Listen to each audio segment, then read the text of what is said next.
hey, wanted to show you this. If it wasn't for this little thing right here, this little device, this YouTube channel would not exist. I would not have created this YouTube channel. If you don't know what this right here is a bone anchored hearing aid.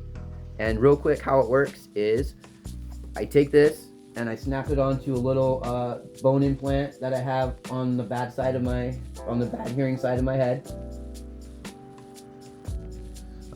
Clip the little anchor, I guess, onto my collar. I turn it on, and then what it will do is it'll take the sound from the bad hearing side of my head, it'll vibrate my skull, sending the sound over to my good ear to where I can actually hear from this side. Really cool. Basically turns my skull into a speaker, and I'll get into a little bit more covering this later on, but right now this thing has changed my life. It's got me into starting to experiment with biohacking, starting to do some experimentation with frequencies and sound healing and meditations.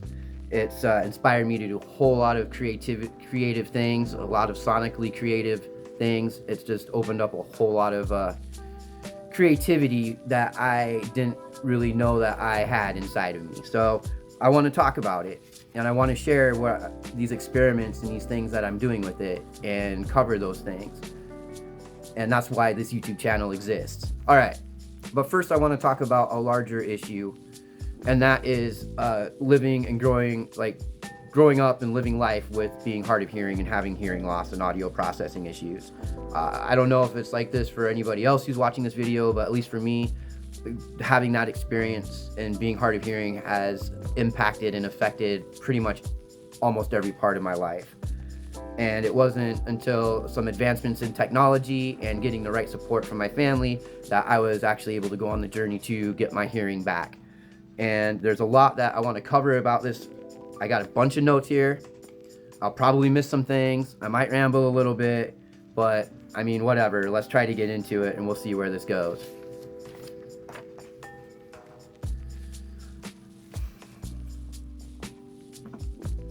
I really think that there's a lot of us out there that have shared this unique lived experience of having audio processing issues or being hard of hearing.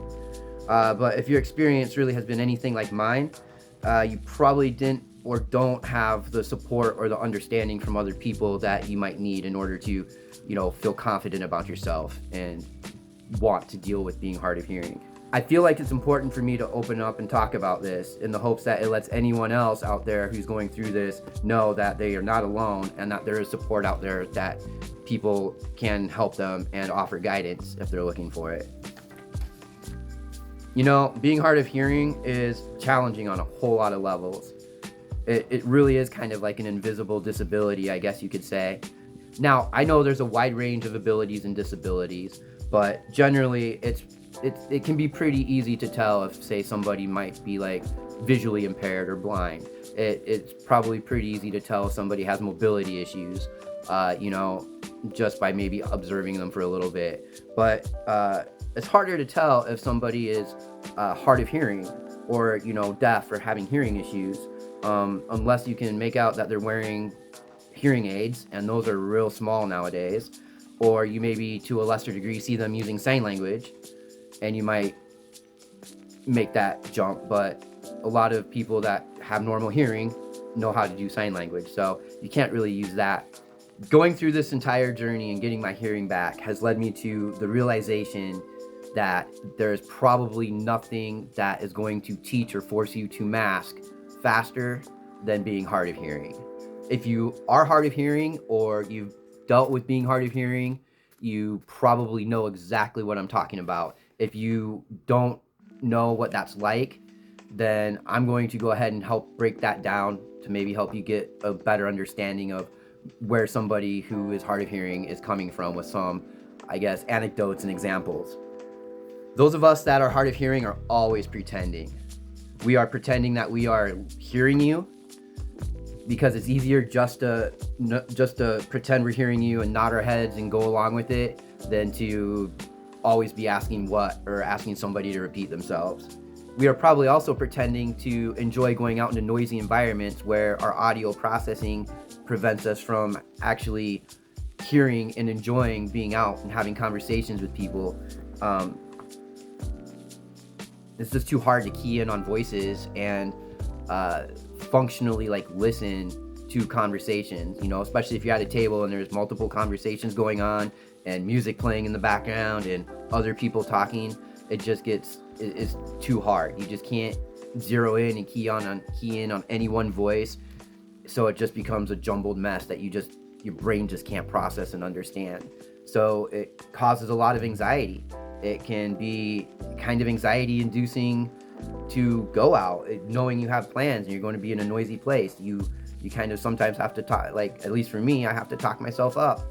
We have to talk ourselves up all the time to want to go out into these noisy environments. We get really good at reading lips, but our audio processing during like active conversations is delayed. So we are constantly jumping ahead in a conversation in our brain to try to keep up, even though we know that like our processing is delayed. Or it could be a combination of both, where we notice that we're missing elements of a conversation, so our brain is starting to try to jump ahead and put together what we're not hearing. And then if you stack that on top of like noisy environments and side conversations and all of that, it just becomes horrible to try to want to go out and be social. And it's something that it's something that we crave. We're humans. We want to go be social. We want to talk to other people. Having hearing problems makes that really, really hard to do. We can sometimes talk too loudly or seem to be coming across like we're yelling at somebody when it's not that at all. It's just that we don't have normal hearing like everybody else. So we don't understand that there's a difference in noise. Like things can sound muffled. Things can sound like you have to talk over people, and you don't. It's just you don't have the normal hearing capabilities to know that you don't need to be that loud. So people might tell you to be quiet more. People might think you're yelling at them when you don't mean to be. You just don't know how to like regulate and modulate your voice. We also can probably talk a little funny just because we are constantly having to process. We are having to listen and try to process and then try to talk back, and it can get very hard. It can be very hard to have an active conversation with somebody. It can be especially hard if you're having a heated argument or something with somebody, because you just can't, there's just not a good way to process all the things coming in at you at once and be able to effectively communicate how you're feeling or whatever. So then you get frustrated and then you yell and you're not understanding, and it just causes a whole big spiral of a mess. So we can talk too loud, or we can just shut up and not want to talk at all because we're just too afraid that somebody's going to tell us that we're being too loud and we need to be quiet. Or we just talk in a very monotone level just to avoid having to be told to be quiet, or we're too loud or too emotional or anything like that. Relationships are definitely challenging. They can become strained very, very quickly because, people who aren't hard of hearing, they just don't understand. And, they get tired of having to repeat themselves. And you, as somebody who's hard of hearing, or I guess us,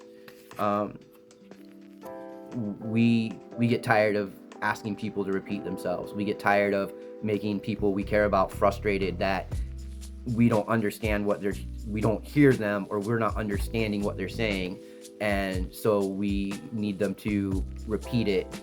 And then when we ask for them to repeat it, they get frustrated with us because it's probably the third or fourth or fifth time. Or again, it goes back to like filling in the gaps and stuff. They might say something and in passing, and you might just sort of half hear it, and your brain fills it in, and it's interpreted completely wrong. And so that can cause conflict and problems in relationships too. So again, because we just get tired of asking people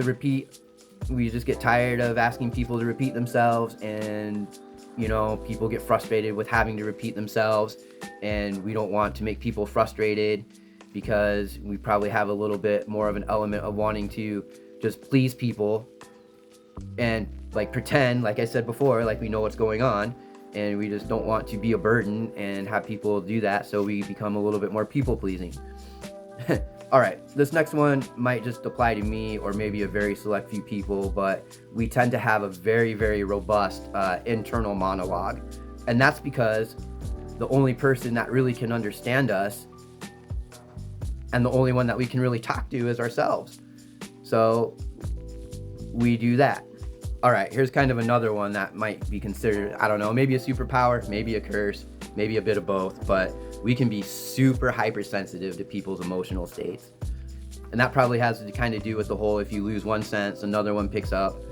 And I tend to think that when we don't hear, we get a little bit more of a, I guess, a hypersensitivity, maybe a little bit of like a ESP or like a higher emotional intelligence than maybe somebody who has full hearing. Because again, since we don't have that capability to hear, we have to figure out other ways to understand people and understand situations, and that can be tuning into people's emotional states and tuning into the vibe of a room or the vibe of a situation, so you kind of have a better understanding of what's going on, because you can't process it in a different way. Because of that, we can be hyper aware and we can be hyper emotional. So, you know, if we don't understand that we are able to pick up subconsciously on other people's emotional states, those emotional states can become internalized with us, and it's really hard to know when that's happening if you're not aware that that can be a thing that happens. And of course, this isn't a comprehensive list by any means. There are probably a whole bunch of quirks that we have that we've just subconsciously done just to exist and go through life and not, you know, and be able to, I guess, mask and maintain and do the things that we need to do in order to, I guess, adapt and survive. And of course, I mean, that goes with any problem, I suppose, with life. But being hard of hearing can definitely be limiting in what you can see yourself doing in life. It can limit your career options. It can limit your social options. It can make you into, it can make you, I guess, it can give you a mentality of just make do, just power through it, just try to get by. And it's not fun to live in that state. It has a lot of cascading bad effects, because you have limiting beliefs. You can't go after the things that you want to go after because you feel that being hard of hearing is going to limit you. You feel that being hard of hearing is going to prevent you from doing the job the right way or understanding the thing that you really want to do. Because, you know, you keep telling yourself, well, what if I can't do it because I can't process the sounds and I can't process the audio and I can't understand what it is that needs to happen. You know, I've often wondered if there is some sort of correlation between having hearing loss or being hard of hearing and being, I guess, on some sort of spectrum of some kind. I know for a fact that no one, including myself, would be surprised if an evaluation on me came back saying that I had some sort of spectrum issue or disorder.